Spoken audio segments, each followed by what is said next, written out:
Bonsoir, bienvenue dans votre bulletin géopolitique pour la semaine du 22 au 28 janvier 2025. Nous commençons avec la Syrie où depuis leur accession au pouvoir, les nouveaux dirigeants, c'est-à-dire le groupe islamiste Hayat Tahrir al-Sham, font pression pour la levée des sanctions occidentales notamment afin d'améliorer l'économie d'un pays ravagé par la guerre. Les États membres de l'Union européenne avaient déjà commencé à réévaluer les sanctions il y a quelques semaines. Le ministre des Affaires étrangères de l'Union européenne, les ministres se sont accordés sur un assouplissement graduel des sanctions envers la Syrie pour soutenir sa reprise économique. La feuille de route qui a été établie lors de la réunion de lundi dernier, donc 27 janvier, qui sera détaillée dans les semaines à venir, inclut notamment la suppression des sanctions dans les domaines de l'énergie, des transports et des institutions financières majeures, sans préciser l'ordre des actions. Au Liban, le redéploiement des forces armées libanaises se heurte à de nombreuses difficultés. L'armée est toujours sans chef d'état-major depuis que son ancien chef d'état-major, Joseph Aoun, a été nommé président et fait face à plusieurs défis. Elle ne parvient ni à contrôler le retour des chiites dans leur village, ni à se redéployer efficacement, car Tsahal maintient certaines positions dans les zones frontalières. Israël et le Liban ont finalement convenu de repousser la date limite du retrait des troupes israéliennes du sud du Liban au 18 février, alors que ce retrait devait initialement, vous en souvenez, j'en avais parlé ici, s'effectuer dans les 60 jours suivant l'accord de cessez-le-feu, donc ça devait intervenir cette semaine. Israël a sollicité notamment les États-Unis pour qu'ils exercent une pression sur Beyrouth afin d'obtenir davantage de temps. Ce lundi, David Mencer, porte-parole du gouvernement israélien, a révélé que 8 des otages attendus en Israël sont en fait décédés. Les familles ont été informées de la situation de leurs proches, a-t-il déclaré lors d'une conférence de presse, et par conséquent, seulement 18 des 26 otages prévus pour être ramenés dans le pays sont encore en vie. Il est important de rappeler que la première phase de 6 semaines, qui a été débutée le 19 janvier, doit permettre la libération de 33 otages en échange de celle de plus de 1900 Palestiniens détenus par Israël. Donc si une partie des otages sont en fait morts, cela ressemble un petit peu à un jeu de dupes pour Israël, ce qui risque de fragiliser encore un petit peu plus cet accord. Les rebelles houthis du Yémen ont libéré quant à eux 153 prisonniers selon le comité international de la Croix-Rouge. Jeudi, un haut responsable de l'ONU a condamné l'arrestation de 7 employés des Nations Unies dans le pays. Parmi les premiers libérés par les rebelles se trouvaient les membres de l'équipe du Galaxy Leader, capturés en novembre 2023, marquant ainsi l'implication des rebelles yéménites dans le conflit entre le Hamas et Israël. Cette libération intervient ces libérations d'ailleurs, puisque au total il y a 153 personnes, interviennent après la cessation l'annonce par les Houthis de la cessation de leurs attaques et du cessez-le-feu à Gaza.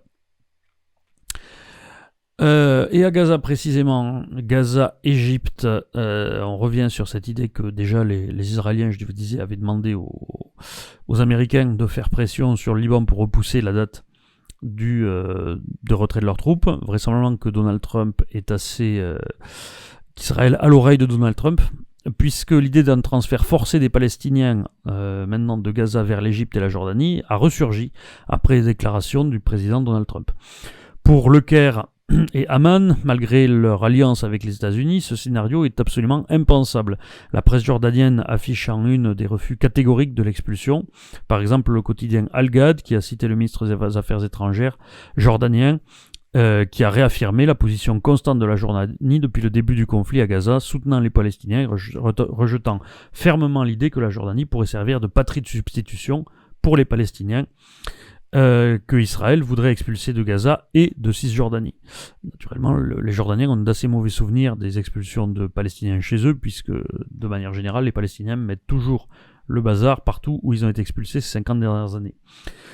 Idem en Égypte, où les réactions sont également énervées, avec le journal Al-Masri Al-Youm, qui a titré sur le refus populaire et rappelé que le président Sisi a exprimé son opposition à un tel transfert lors des 27 réunions et rencontres au cours des 15 derniers mois. Donc cette idée qui est sans doute le rêve d'Israël de voir expulser une bonne partie des Gazaouis est partiellement soutenu par Donald Trump. Les pays voisins refusent, mais, nous avons vu, et nous allons le revoir tout à l'heure, que avec la Colombie, déjà Donald Trump, alors pour un nombre de migrants qui n'est certainement pas le même, mais à voir les pressions que Donald Trump serait prêt à faire pour soutenir la stratégie d'Israël. On verra, pour l'instant, le niveau de motivation de Donald Trump au soutien d'Israël est encore inconnu à ce stade, même si le fait qu'il ait abordé cette question-là, alors qu'on savait que ça énerverait beaucoup les Jordaniens et les Égyptiens, est déjà sans doute significatif. Au Soudan, l'armée a annoncé vendredi 24 janvier avoir mis fin au siège de son quartier général à Khartoum, qui était encerclé par les paramilitaires ennemis depuis le début du conflit en avril 2023. Une source militaire a précisé que l'armée avait également réussi à briser le siège du Signal Corps, une base stratégique à Bari, marquant une avance significative après près de 2 ans de combat. La levée du siège sur le quartier général est un tournant majeur pour l'armée. Ça renforce ses positions dans les 3 principaux secteurs de Khartoum alors qu'elle est en train de reprendre la ville. Au début de la guerre, quand les forces de soutien rapide avaient rapidement pris le contrôle de la capitale, l'armée avait dû ravitailler ses troupes à l'intérieur du quartier général par des parachutages, et le chef de l'armée officiel, Abdel Fattah al-Burhan, avait lui-même été bloqué dans le QG pendant près de 4 mois. Il n'a été sorti qu'en août 2023, et ensuite, vous vous en souviendrez, il avait entamé une tournée des pays du monde pour se refaire soutenir sa crédibilité internationale et pouvoir ensuite reprendre la lutte à domicile, et depuis il n'a cessé de repousser les forces des Métis, c'est-à-dire les forces de soutien rapide. Au Maroc, article intéressant que j'ai trouvé via Courrier International du site d'information espagnol El Confidencial. Le Maroc, d'après cet article, accélère sa course à l'armement. Les Émirats Arabes Unis, qui sont alliés du Maroc, seraient sur le point de lui vendre une 30aine d'avions de combat Mirage 2009, modernisés dans le cadre d'un contrat de 475 millions de dollars. L'année 2027 sera cruciale pour l'armée marocaine, qui, toujours selon le même journal, recevra non seulement ces Mirages à un coût très raisonnable, mais également 25 avions F-16 Block 70-72 Viper des États-Unis, achetés en 2019 pour 3,59 milliards d'euros. En l'espace d'une année, les capacités militaires du Maroc augmenteraient donc de plus de 60%.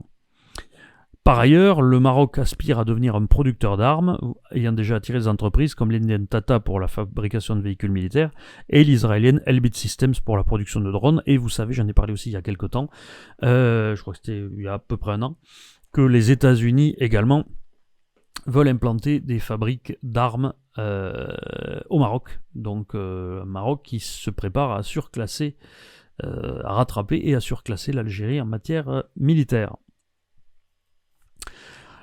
Une des principales actualités de la semaine, plus au sud, en Afrique, vous avez dû en entendre parler, alors que je parle de ça toutes les semaines ici, je pense que c'est la première fois que vous en entendez parler dans les grands médias depuis que j'en parle ici. Le groupe armé M23 et l'armée rwandaise ont pénétré dans Goma, la principale ville de l'Est de la République démocratique du Congo et capitale de la province du Nord Kivu, théâtre de violents combats. À Goma, les affrontements auraient causé la mort d'au moins 17 personnes et blessé 367 autres, ce qui paraît peu, selon les rapports de plusieurs hôpitaux. Goma avait été brièvement occupé déjà par le M23 fin 2012. Le groupe avait été formé cette année-là, mais vaincu l'année suivante. Cette fois, le M23 semble agir comme une extension du Rwanda, ce qui pourrait changer la donne. Lundi matin, la frontière avec le pays, avec le Rwanda, entre le Congo et le Rwanda, a été fermée et des échanges de tirs ont eu lieu entre les troupes congolaises et rwandaises, donc échange de tirs direct cette fois-ci. L'armée antigouvernementale, donc du M23, se voit ajouter, d'après les observateurs, entre 3 et 4 000 soldats rwandais, ce qui devient quand même significatif, et combattent ensemble l'armée congolaise depuis plus de 3 ans dans la région, mais leur entrée dans Goma marque l'apogée de plusieurs semaines d'avancée face à une armée congolaise en difficulté. Certains soldats congolais ont déserté pour se rendre au Rwanda, où ils ont été désarmés, selon la radio-télévision rwandaise et confirmé par des sources de l'ONU. Plus de 120 combattants des forces armées congolaises et aussi des Wazalendo, ces miliciens pro-Kinshasa, sont arrivés et ils ont été donc désarmés, d'après les médias rwandais, comme nous l'avons fait depuis beaucoup d'autres depuis ces dernières années. C'est le porte-parole de l'armée rwandaise, Ronald Riwanga, qui a dit ça. D'autres soldats auraient également fui par bateau sur le lac Kivu, comme le montre une vidéo qui a été analysée par l'AFP, et dans certains quartiers de Goma, le M23 aurait été accueilli par les habitants en liesse, bien que la nature de cet accueil reste incertaine. On ne sait pas si c'est parce qu'ils ont peur ou parce que ils sont contents de les voir arriver. Le Conseil de paix et de sécurité de l'Union africaine a prévu une session d'urgence sur la situation dans l'est de la République démocratique du Congo ce mardi à midi, mais au moment où je publie, je n'ai pas eu le retour de ça. Très intéressant parce que cet effondrement du front, ça ressemble un petit peu à ce qu'on a vu en Syrie le mois dernier. Cela ressemble au premier grand succès de l'impérialiste revanchard Kagame, hein, je vous en parle souvent, mais c'est effectivement un gros sujet qui pourrait aussi déstabiliser le pays carrément, le Congo, et notamment la présidence de Félix Tshisekedi.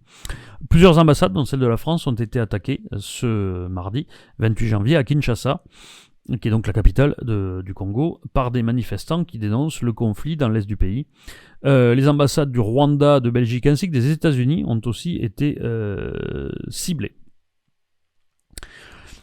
Au Mali, la Russie envoie des dizaines de chars et de véhicules blindés tout en réorganisant son dispositif militaire en Afrique. Le 17 janvier, un convoi de près de 100 véhicules est arrivé depuis la Guinée, ce qui coïnciderait avec l'intention du ministère russe de la Défense d'accélérer le remplacement du groupe Wagner par l'Africa Corps dans ce pays. Ça me fait toujours rire qu'ils aient repris ce nom. Cette livraison massive de matériel militaire russe au Mali est sans précédent en termes de volume depuis que les militaires putschistes ont pris le pouvoir à Bamako et se sont alliés à Moscou en 2021. Auparavant, des hélicoptères militaires pour le combat et le transport de troupes, ainsi que des avions de chasse Sukhoi et L-39 avaient été fournis aux autorités maliennes au début de l'année 2023, mais jamais une telle quantité de véhicules n'avait été déployée. Alors quand on sait les difficultés qu'a l'armée russe à équiper correctement ses troupes en véhicules en Ukraine, où on a observé une très forte infanterisation du combat depuis 2 ans, on peut se demander d'où sort ce matériel. C'est probablement du matériel qui est relocalisé directement depuis la Syrie, c'est-à-dire qui a été évacué des bases de Maïmim et de Tartous et envoyé, j'en avais parlé, peut-être qu'il serait amené en Libye, et finalement ils ont été convoyés, semble-t-il, via la Guinée, pour une bonne partie en tout cas, au Mali. L'Afrique du Sud est-elle en voie de zimbabwisation ? L'exemple du Zimbabwe est effectivement très présent dans les esprits en ce moment là-bas, puisque l'Afrique du Sud, qui est en proie à une grave crise économique, a récemment décidé de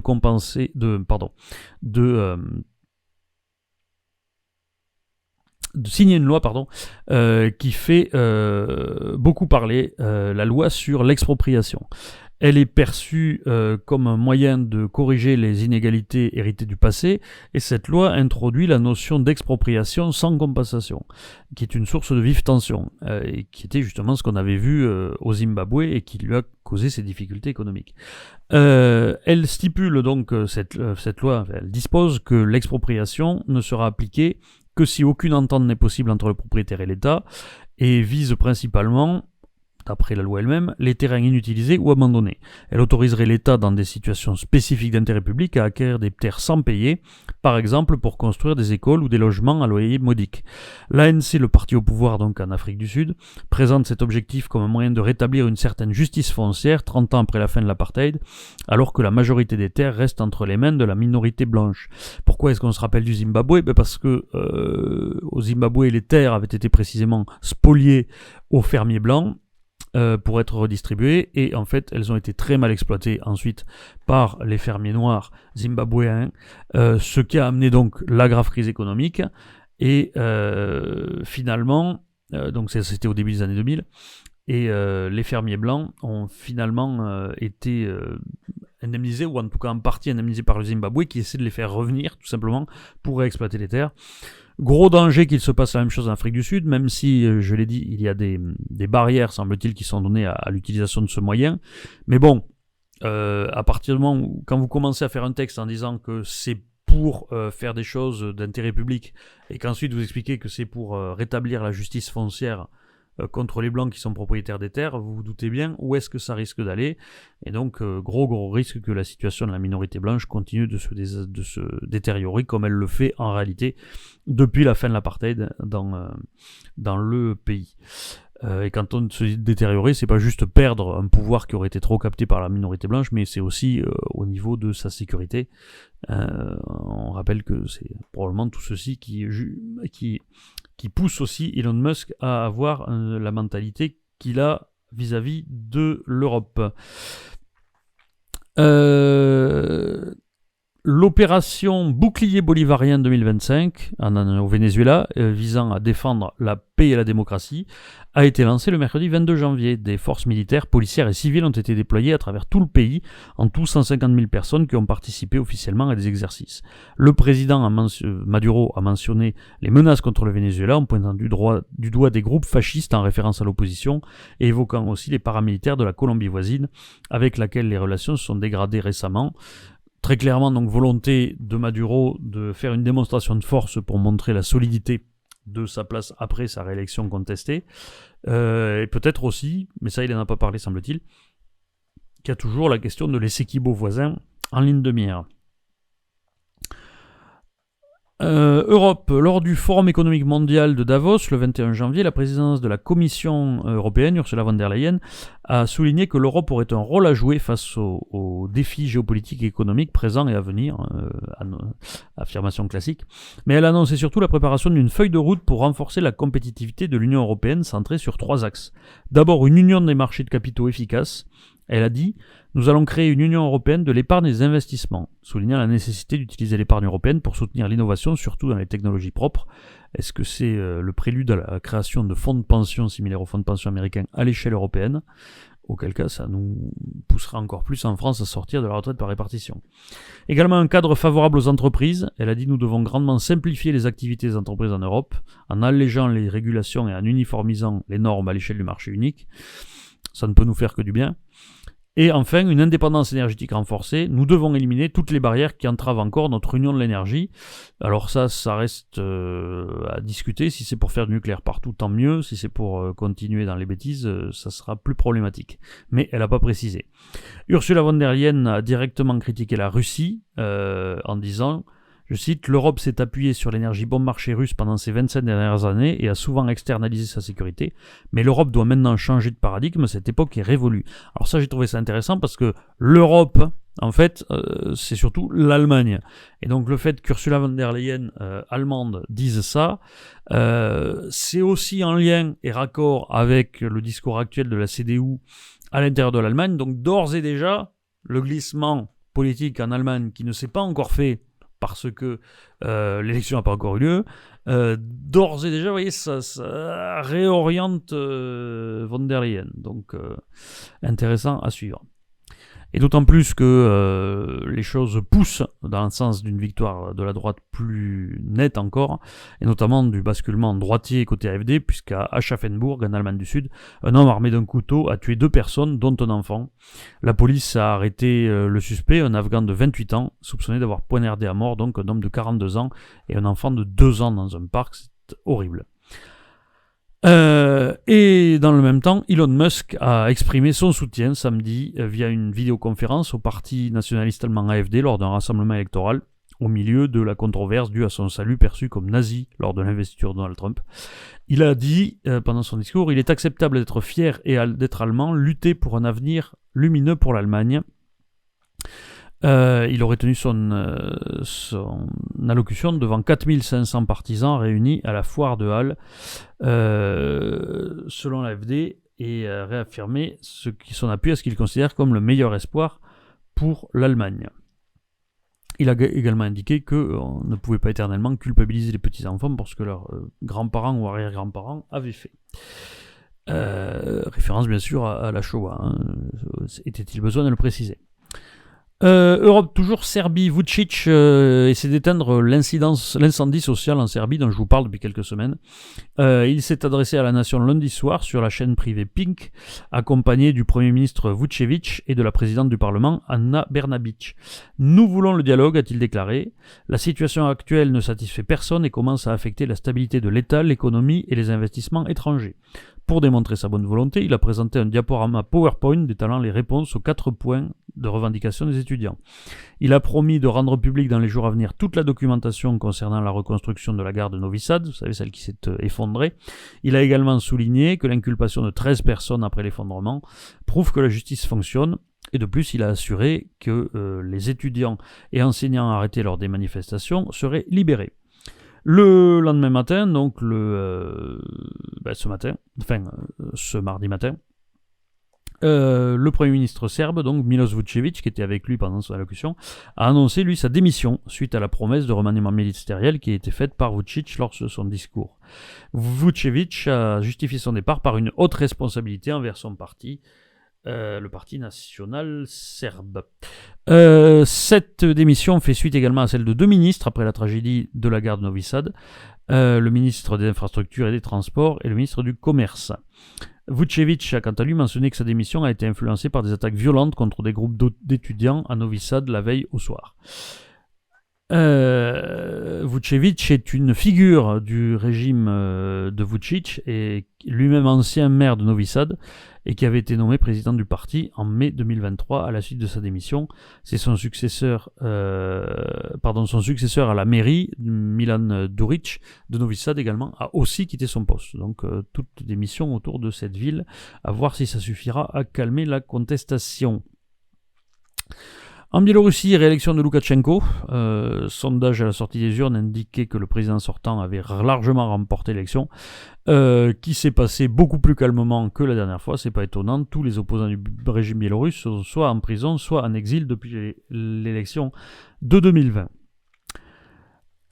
Dimanche, les États-Unis ont annoncé une série de mesures de représailles incluant des taxes douanières et des restrictions sur les visas après que la Colombie avait refusé d'accueillir des avions militaires qui transportaient des migrants expulsés par les États-Unis au prétexte que ces migrants n'étaient pas traités de manière humaine.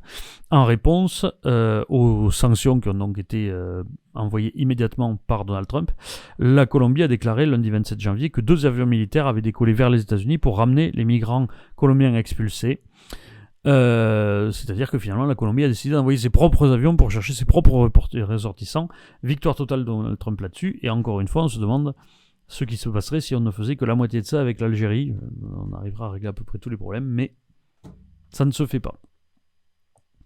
En tout cas, c'est de ça que je parlais tout à l'heure quand je disais que peut-être que Donald Trump voudrait aussi faire des pressions sur l'Égypte et la Jordanie qui ne veulent pas de Gazaouis. Actualité importante dans la matière d'intelligence artificielle, un nouvel acteur dans le domaine de l'intelligence artificielle fait sensation, c'est DeepSeek, le chatbot d'une start-up chinoise qui porte le même nom, DeepSeek, qui a atteint le sommet des téléchargements sur l'App Store jusqu'à ce que ce soit interrompu par une cyberattaque dont j'ignore si elle est terminée au moment où j'enregistre. Et cette application a stupéfié les analystes par sa capacité à rivaliser avec les leaders américains de l'IA. Ce chatbot bouleverserait actuellement notamment l'industrie de la haute technologie, y compris en coûtant très cher à la capitalisation de géants comme Nvidia et Meta qui ont investi des fortunes pour dominer le secteur en pleine croissance de l'IA. En effet, DeepSeek a été développé par une start-up basée à Hangzhou dans l'est de la Chine, qui est un peu la Silicon Valley chinoise, et elle est accessible en application mobile ou via ordinateur et propose des fonctionnalités qui sont celles des autres chatbots qu'on connaît, que ce soit Grok, ChatGPT, etc. Ces performances, que ce soit pour écrire du code complexe ou pour résoudre des problèmes mathématiques avancés, ont semble-t-il impressionné les spécialistes, dont je ne suis pas, je vous livre leur avis. Ce succès est d'autant plus remarquable que le modèle de DeepSeek a été entraîné avec beaucoup moins de ressources matérielles que ceux de ses concurrents occidentaux. Contrairement à ces derniers qui gardent souvent leur code secret, DeepSeek est en open source. Cela signifie que son code est ouvert au public, permettant ainsi à quiconque de l'étudier, de le comprendre et de le modifier. Alors, j'ai lu des témoignages de gens sur X depuis que sont parus les articles ce matin, qui ont l'air plus dubitatifs en disant qu'il n'est pas impossible que ce soit copié du code d'OpenAI qui avait été open source à l'époque, et qu'en fait, auquel cas, ça serait amélioré à la marge. Alors, je suis pas comment dire, compétent pour en juger. Pour l'instant, le consensus médiatique semble être que c'est assez impressionnant. En effet, de nombreux analystes croyaient que la supériorité des États-Unis dans la fabrication des puces de haute performance notamment, ainsi que les restrictions sur l'exportation de cette technologie vers la Chine, assureraient la domination américaine à l'IA, et pourtant, DeepSeek affirme avoir développé son modèle pour seulement 5,6 millions de dollars, une somme minime naturellement, par rapport aux milliards dépensés pour les grandes entreprises américaines. De ce point de vue, si c'est pas du chiquet, effectivement c'est extrêmement impressionnant, parce que ça veut dire qu'on peut en gros diviser le coût par 1000. Ce qui arrive très vite et très tôt. Marc Andreessen, qui est investisseur et conseiller proche de Donald Trump, a qualifié quant à lui DeepSeek de moment charnière pour l'IA, et on a beaucoup parlé de, je crois que c'est lui qui en a parlé le premier, de moment Spoutnik, c'est-à-dire tout d'un coup les États-Unis qui s'aperçoivent que ils sont pas tellement en avance que ça, et même probablement, ou peut-être, ou potentiellement en retard. On reste en Asie, où l'Inde et la Chine se sont entendus lundi pour établir des vols directs de passagers entre les deux nations, mettant fin à une interruption de près de 5 ans. Les vols entre Pékin et New York New Delhi avaient été suspendus au début de la pandémie de Covid-19 et n'avaient pas repris en raison de la dégradation des relations diplomatiques entre les deux capitales. Donc ceci est censé illustrer le réchauffement. Je répète que moi je pense que les fondamentaux font qu'il y aura à nouveau une confrontation prochainement. Enfin, en Corée du Sud, le président sud-coréen Yoon Suk-yeol a été inculpé en tant que chef d'une insurrection en raison de sa tentative d'imposer la loi martiale, ont annoncé les procureurs le dimanche 26 janvier. Les juges ont également ordonné sa détention. Je rappelle qu'il avait été arrêté la semaine dernière. Sa proclamation de la loi martiale n'avait duré que 6 heures avant d'être annulée par le Parlement. L'accusation d'insurrection est l'une des rares pour lesquelles le président ne jouit pas de l'immunité, et elle peut entraîner une peine de prison à vie ou même la peine de mort, bien que le pays n'ait plus exécuté personne depuis des décennies. Voilà les actualités qui m'ont semblé importantes. Il y en avait quand même quelques-unes pas mal cette semaine. Je vous dis à bientôt pour de nouveaux formats. D'ici là, ne vous laissez pas faire.